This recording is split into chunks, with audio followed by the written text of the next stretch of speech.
Terry and the Pirates. Fighting through the swirling snow, bitter cold and darkness, Terry and Pat Ryan finally came upon a cluster of houses and shacks.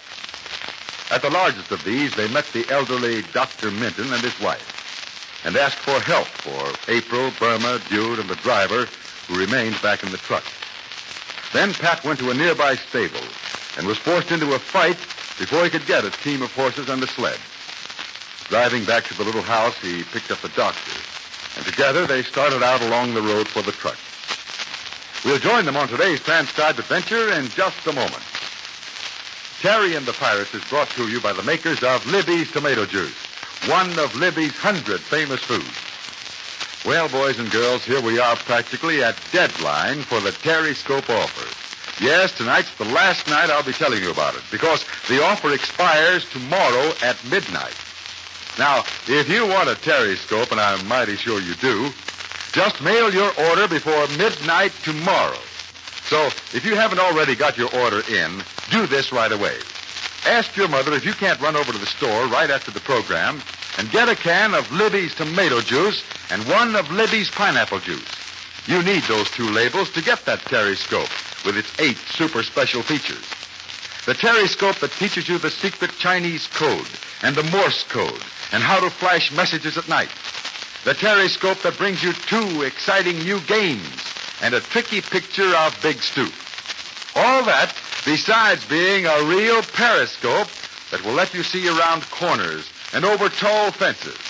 So get those 2 Libby's labels, one from a can of tomato juice and one from Libby's pineapple juice. On the back of one of them, print your full name, address, and age.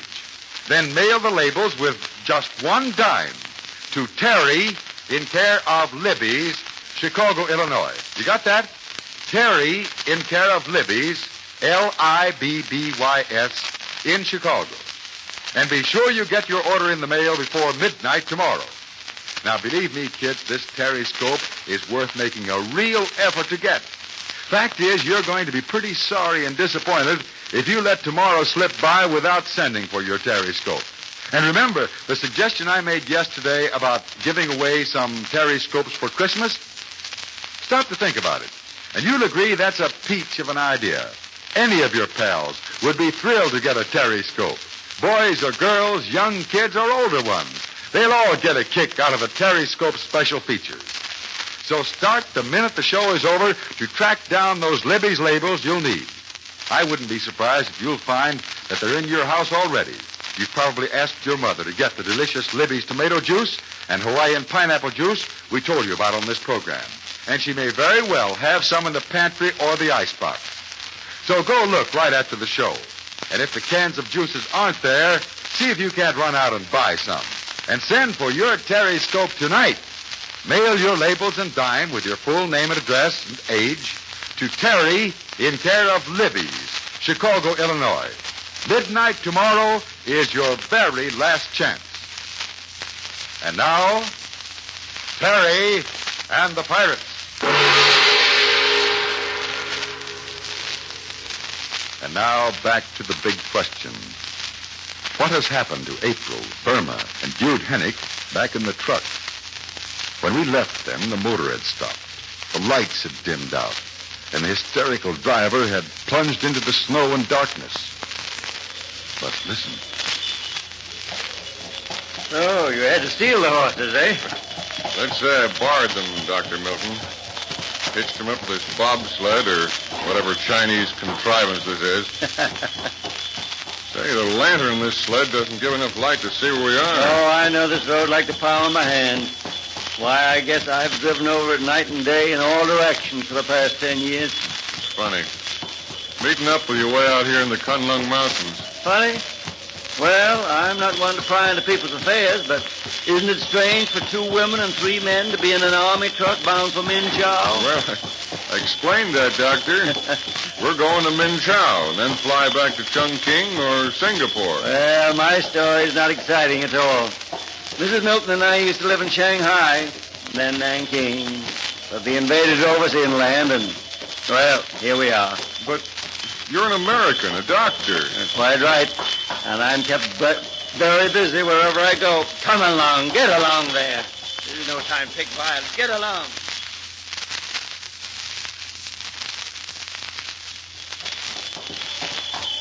Whoa! You stopping here, Mr. Ryan? Oh, where's the truck? What's that over there? Wait a moment. What you looking for? You finding something? Bring your lantern. Come here a moment. All right. What have you found? Oh. Where do you suppose this chap came from? Hold the lantern closer, Doc. Yeah. It's our truck driver. I wonder how he got out here. Well, he's still alive. He's in pretty bad shape, though. Let's get him back in the sled. I'll see what I can do for him. Can't tell how long he's been lying out here. The man must be crazy to start walking and do this.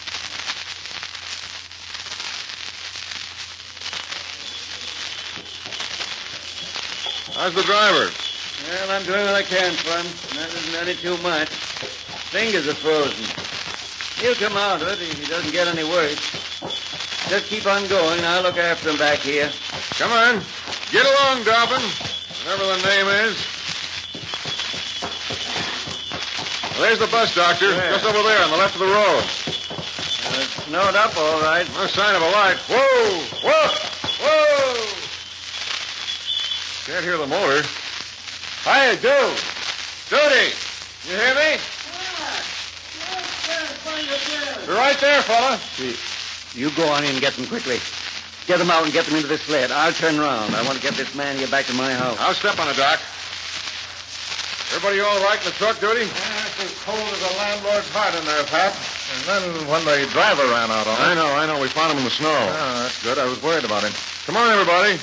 April, Burma, we got a sled and a doctor. Never mind any luggage. Main thing is to get back to Doc Milton's house and thaw out.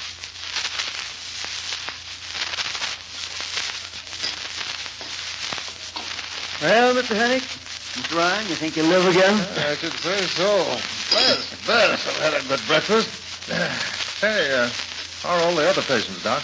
Well, both the girls are exhausted. They're sleeping soundly, and that's what they need. Yeah. Young Terry, well, he's in good health. A sound body. He'll be up and around any moment now. But I'm afraid the driver's in bad shape. Any danger of pneumonia with the driver? I can't tell. I'll keep him here at the house. Hey, why don't you go on outside and walk around a bit and fill your lungs with fresh air? No, maybe not. Maybe you better stay where you are. Why? What's the trouble? Well, if I'm not mistaken, we're going to have company. Mr. Heidi-Ho has just turned in from the road. Did you say Heidi-Ho? Yes, and so did I when I first heard the name. Forgot to tell you, dude. I had a little argument with Heidi-Ho last night. A pretty scrapple that lasted over the horses. Didn't want to be using them. Yeah, and I missed it. Huh? Yeah, Mr. Ryan, I suggest you move out of the kitchen. There's no use having any more trouble. Oh, sure. Oh, but, dude, you stay here. If you need any help, just sing out. Yeah. Think there'll be any trouble, Doc? I don't crave any knockdown and drag-outs this morning.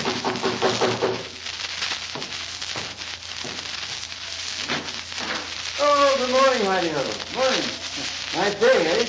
I've come for my horses, Doctor. Well, fine. Step in. I've got them out in the barn. They're in pretty good shape, too. Oh, yes, I'd like to have you meet a friend of mine, Mr. Hennick, Mr. Heidi-Ho. Hi, Heidi-Ho. It is well. Mr. Hennick's one of the men taken from a snowbound truck last night. The other passengers are asleep in other parts of the house. Wish pleased to make talk with Englishman who took my horses. Well, now, Heidi-Ho, A man hit me very disagreeable. Walk outside with horses and... Well, there were some people in trouble. Now, Heidi-Ho, I suppose this fellow Ryan forgot his manners in the excitement. I'm here for the horses, our man. What name of man? Pat Ryan. He's an American. American Ryan. Yes. His wise name. It is wise fight for me. It bang sense into brain of me. What? I not come here to bow the head to American Ryan, but because American Ryan make me straight about myself. Oh, come now, you're I speak English much too good. Last night when I fight to stop horses from going, I earn what I have got. Well, just as long as we're all friends, Heidi-Ho, that's the big thing. Here, let's shake on it. American way is good. Any way is good. We'll now get horses, drive to truck, get bag luggage, and return at no trouble. So, I'm good? Well, that's mighty nice of you. Yeah, it sure is. And if you don't mind, Heidi Ho, I'll go along with you. Maybe I can lend a hand. You are going, perhaps I should say, Min Chow? Yeah, that's right on the nose. Please, we not talk of fight last night. Oh, no. I mean, yes, we are going to Min Chow. Then shall honor myself by driving you and friends to Min Chow. Who is it you will honor there, please? Well, I have a little business to transact with Dr. Moy Ben. Dr. Moy Ben? Yeah. Oh, 1,000 pardons for all the trouble I have upset you. Dr. Moy Ben. Well, Mr. Hennig, you are fortunate to know such a man. Well, I don't know him yet. Oh, there's a man with a great brain. I know him. Now and then I go to Min Chow, to his laboratory perched up on the mountainside. He's a great scientist, one of China's best. Just now he's working, I believe, on a special type of gas, something that may revolutionize warfare. Why, I'd say that he... Oh, here I am making a speech when there are other things to do. No, not at all. I'm glad to know about Dr. Ben. I should be proud to touch the hem of his robe. Well, you go with Heidi Ho for the baggage, and I'll see that the others are made ready for the trip. The others will be here in a minute. Doggone. Certainly looks like Christmas around here, Doc. Yes. Hard to believe that these are the Kunlun Mountains, and we're thousands of miles away from home. Yeah. I suppose we'll be in Min Chow for the holidays, not even in a big city. Why, you'd be surprised how wonderful Christmas can be, Mr. Ryan, in a little town, in a cabin, with just a few friends. Well, say, Doc, if I taught Heidi Ho a lesson, well, you and your wife have taught me a lesson. Oh, no. I'm not able to teach anybody anything. I know I'm kind of rough around the edges, but I know a swell fellow when I see one, and you're it. And so is Mrs. Milton. You two good folks way out here in the middle of nowhere, helping the people, getting no money, just being good and kind. They say, you're the spirit of Christmas, like I can understand it. God bless you, Doc, for everything. Our friends will soon be on their way to Min Chow. Their lives have been saved. But the wise old Dr. Milton has given Pat Ryan something to think about. But even with the Christmas spirit in their hearts, there's a new adventure awaiting them. I'll explain what I mean in just a moment. Last call, boys and girls. Last call for this great special offer of a thrilling Terryscope. Unless your order is postmarked before midnight tomorrow, it's no Terryscope for you. So get your order in now, right away after the show, because you'll sure be sorry if you don't get this swell Terryscope with its 8 extra special features. For the last time, let me remind you how to get your Terryscope. All you need is 2 Libby's labels and 10 cents. The labels come from delicious Libby's juices that may be in your pantry or icebox right this minute. Libby's tomato juice and Libby's pineapple juice. Get 1 can of each of those juices, take off the labels, and on the back of one label, print your full name and address, and give your age. Then mail them with a 10-cent piece to Terry in care of Libby's, Chicago, Illinois. Gosh, kids, I sure hope you get your orders in. It really makes me feel bad to think how sorry you'll be if you miss out on your last chance to get a Terryscope. Remember, it's just like Terry's, except that it's better. It gives you the secret Chinese code and the Morse code and heaps of other thrilling features. So hurry. Mail your order tonight or tomorrow to Terry in care of Libby's, Chicago. Tomorrow at midnight is the deadline. In next Monday's transcribed adventure, we'll meet a new person whom you may like or you may dislike. There's no telling. But he'll play an important part in the lives of Terry and his friends. So watch for him and listen closely next Monday, sure.